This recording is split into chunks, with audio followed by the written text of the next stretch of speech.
Panic gripped Masvingo on Friday as a heavily guarded military convoy passed through the town road to an undisclosed location, raising fears of a possible military coup.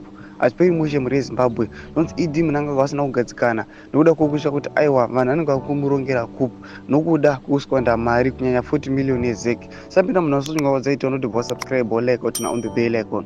Tipita muzimu ayonyara vachiti eyewitness reported seeing the convoy enter Masvingo just after midnight, guarded by military police at all intersections along Robert Gabriel Avenue.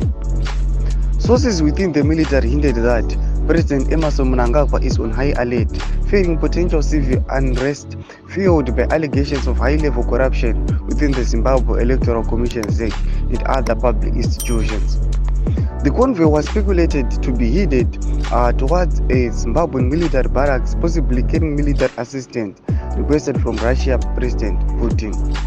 Presidential spokesperson Joe Charamba offered yet another explanation, asserting that the convoy was transporting food rations for Zimbabwe National Army drills. It's normal for a military police to escort such cargo, Charamba said.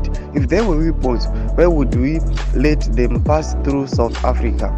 Charamba also attempted to downplay concerns, emphasizing that Zimbabwe has no need to arm itself, and attributing recent tensions to misunderstandings involving neighboring Zambia. Thomas warubuda panamba zvinzi aiwa kumasvingo kuva nemaspeculations ari kuti aiwa vakomana ngona vajamuka vakuronga coup. Chibududze mafungiro enyu muri kudii pamusoro pemashoko aya abuda muzimu aya. Bina kumene section medu, subscribe, like, turn on the bell icon.